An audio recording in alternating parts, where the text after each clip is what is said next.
Right, it's time to do something I should have done a long time ago. This was been a video that I've been meaning to do for a while, but because I use the Land Rover daily, I literally haven't had the time. And it's that fear of not having a vehicle for Monday morning to take to work. We're going to go for a service. I've got some gaskets here to try stop the oil leaks. I bought 8 litres of classic oil and I've done 6 of them already, and that sort of shows magnitude of my oil leaks. That's over the course of probably 2 months. So we've got a new feed line and banjo bolts. I noticed it was leaking from the top. Plugs. I'm updating the oil system to a modern oil filter. This is off a 200 TDI. I've just sprayed some paint on it, just sort of tart it up a bit. I don't really like it when aluminium goes all, like fluffy and white. Gearbox gaskets, because the gearbox and transfer box also leaks really badly. And hopefully doing this will help solve my issues and save me money on constantly buying lubricants. So I'm going to start off doing the easiest jobs first. Changing just some Champion spark plugs. Usually you get them in the kits, and chuck the fuel filter on. This probably is going to have some leftover fuel in it, which I'll just try aim down there. Doesn't actually look that bad. Some sludge in there. I mean, the filter's a bit red on the bottom. I've got a Gal fuel tank on this, so rust isn't really an issue. God, it's tight. There we go. That all gone off. That was just a Sealy filter, which I actually quite like. They're really cheap. So that's our fuel filter done. I'm now going to move on to the plugs. A good way not to get your wires mixed up is just do one at a time. This will also give us a visual on how the Land Rover is running. It's been a long time since I've done these. I'm talking about like probably 4 years. Don't hate me. Lots of oil foul. Looks like it's running too lean. Got white tip. It's like almost powdery. So always double check plugs are the same. So that's an N12 I had in there. This is an N9. I'll probably have to look up what the difference is there. It's probably heat or something. The gaps and everything looked the same. I'm just checking lengths. Lengths are the same. Threads are the same. I'll look that up in a minute and I'll edit it in to make me look smart. Just nipped up. There we go. Alright, so number 1 was a bit shit. And what I'm going to do is I'm going to get a pen actually and mark these so I know which cylinder was which plug. How often do you guys service your Land Rovers? Are you like me and just super lazy? Or do you do it by the book? Right, cylinder 2's not as bad. Again, it's carbon fouled a lot. The actual tip doesn't look as bad though. So we'll mark this one. Check number 3 out. With what I was having yesterday with misfiring stuff, I suspect the coil could probably be changed. It's usually quite a good, like, just change the coil and it'll work out. Again, it's not too bad. It's the same as 2. Seems like cylinder 1 is the worst so far.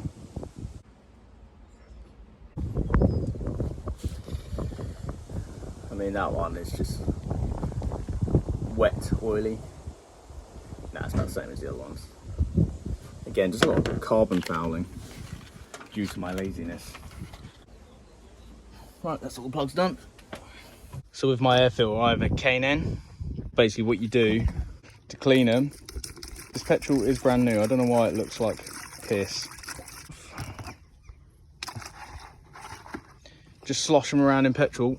I have a brush that I'm going to use just to work inside sort of the grooves, just to help clean some of the rubbish out. You can see already it's turning black, and that's it. You can use them as long as the car exists. So here's the new spin-on oil filter adapter. This is actually a genuine unit. It came with a new filter. The seller said it needs cleaning inside. I have already looked inside of this and it's absolutely filthy. So I don't know if it's been like blasted or just cleaned, but the outside is immaculate, and I didn't think the inside was going to be as filthy as it is. We've got the tub out, gonna chuck it in and get cleaning. This was the it's the takeoff for the oil cooler, and it still has the thermostat inside for the oil cooler, so we're going to delete all that. I have a blanking plate to replace that, so I'm just going to take everything off. For this job, I did treat myself to a new Chinesium tool. Check this bad boy out. It's my favourite little brass ones. That should be good, great in there, not scratching anything up.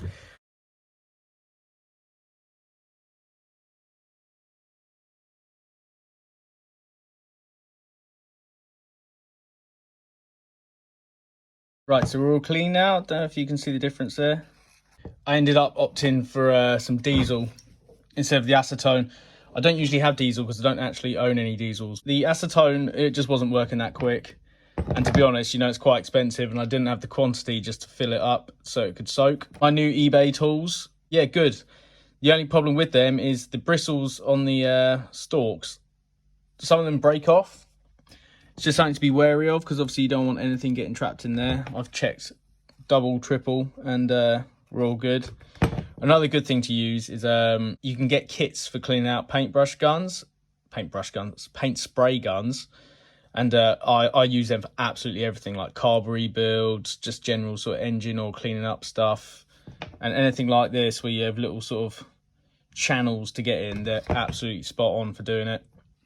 As you can see, like right down there, I mean, what else would you use to sort of dig oil out of there apart from just letting it sit in a degreased tank forever? Here's the blanking plate I was talking about. Obviously, we haven't got an oil cooler, so we don't need to have the oil thermostat in there. If I'm wrong, please let me know, but I'm taking it out and running it without it. This is just a little blank plate, and then there is a rubber O-ring to go there too, which I've got in the drawer. So that goes on there.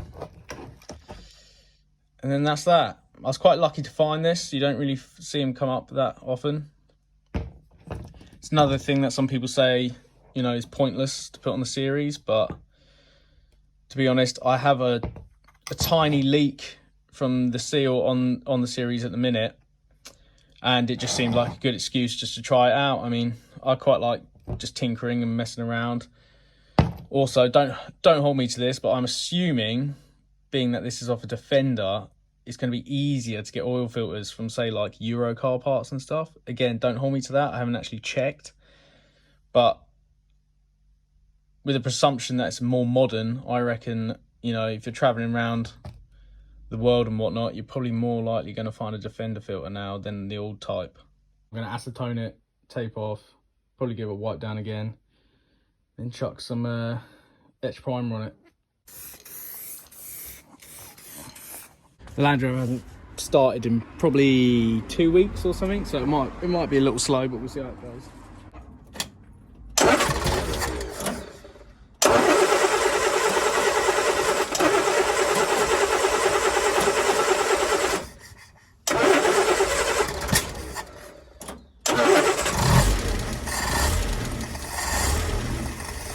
Right, I'm starting to get a bit of temp now. I'll try and back the choke off a little bit. That's better, nice and quiet now, isn't it?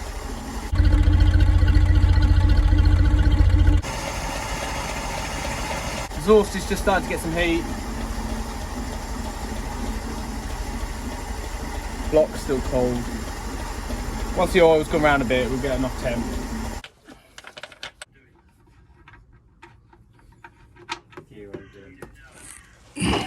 His Land Rover and I'm laying on the floor near him because I'm ill still. I know he's It's old.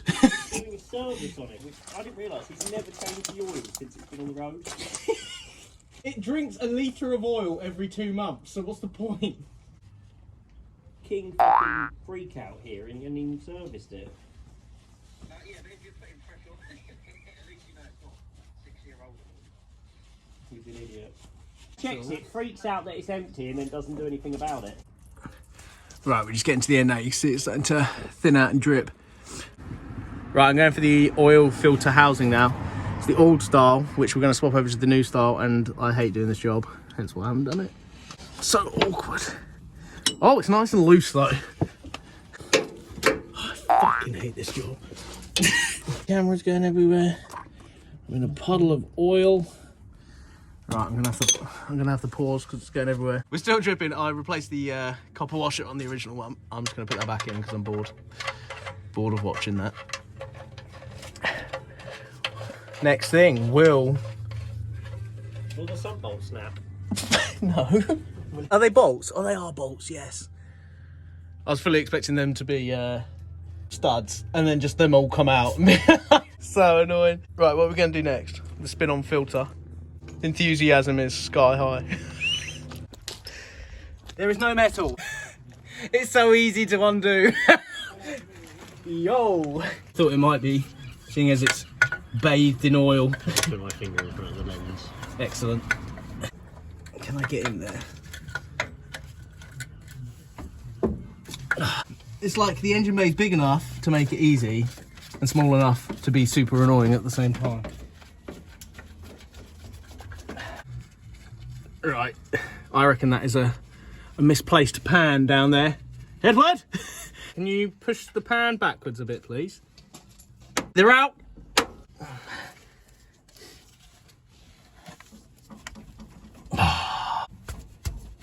Soft mert. Where's softener? I'm gonna have to go get it. I don't know how big that is. That's the one that sits in the bulk. Yeah. I don't want to break this housing. It might be too There small. we go. That looks like the same size. I'm dripping oil everywhere. That's got a spring set up in there. You know what I mean about making interesting content? Now this is riveting. That's not compressing that, I'm sure. You like my new adjustable? I was going to say it's very fancy. Why are you using an adjustable? Because I don't think I have a spanner big enough. I might have a socket. So what I've done out is there, just thread that out, but it's got glue on it, so it's fine. Sponsored. Are you? Get them at Rye Market for about £1. Yeah, and you know why. I've done that up and it didn't even move. Has it been a while?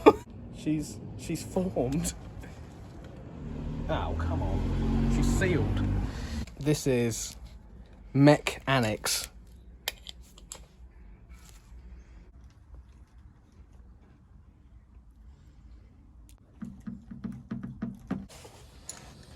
And you fit in your self reactors.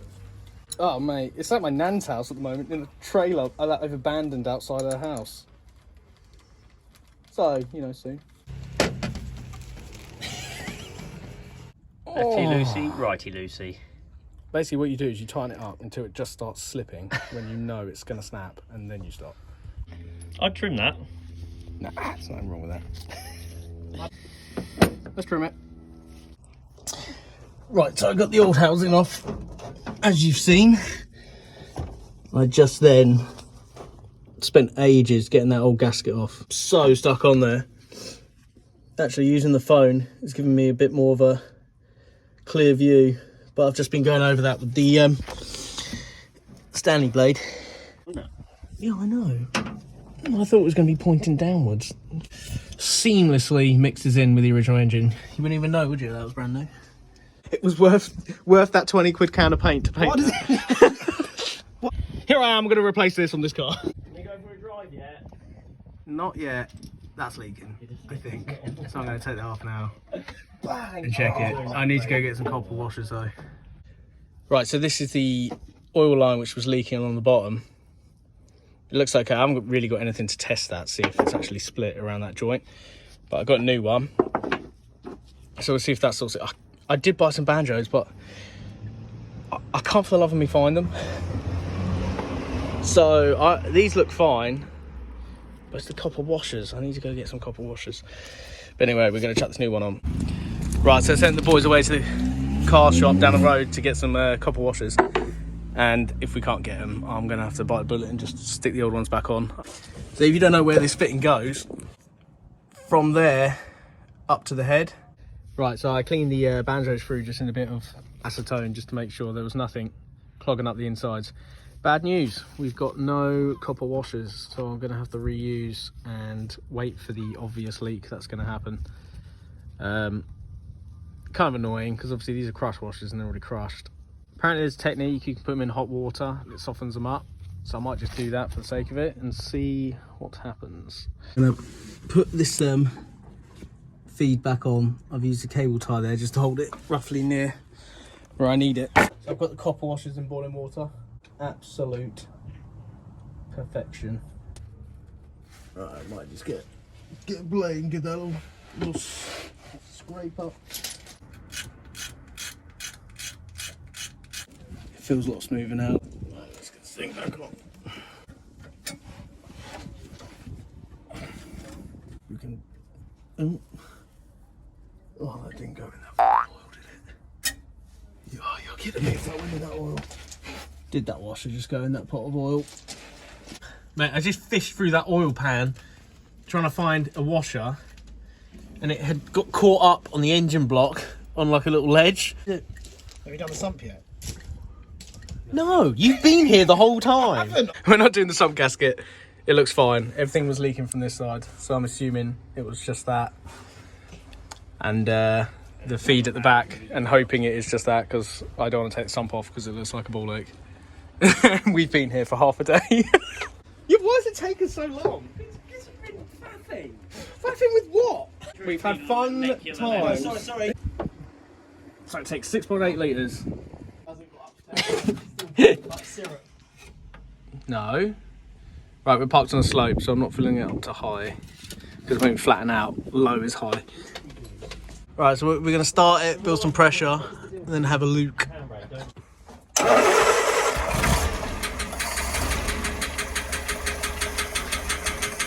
In seriousness, my oil pressure light is on. Don't be annoying.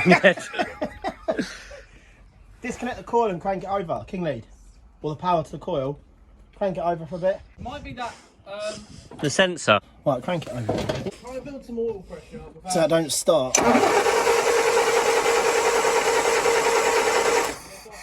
Yeah. Go on. Ready? Yeah.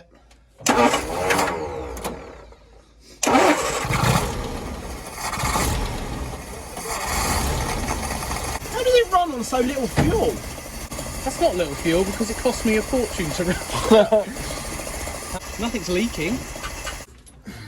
Alright, there we have it. The spin-on filter adaptation is done. It's complete. We haven't got any leaks at the moment. We've built pressure, which is good. And yeah, all's good there. We've done the service. It's running way better now because I had that misfire. That's gone. Next time, because this video started to go on for quite a while, I'm going to be doing the cooling system and probably start attacking some of those gaskets on the transfer box and gearbox. Maybe do the sump in the future if I can be bothered to do that. But like I say, I think all the oil was actually coming down and then sitting on the top and made it look like the sump gasket, but actually it wasn't the sump gasket. So yeah, tune in next time and we'll be doing the cooling system and potentially some gaskets, and see, hopefully keep the videos a bit shorter than this one as we've been dragging. Right, cheers for watching. What are you doing? That's there so it don't come loose. We're informative and fun guys.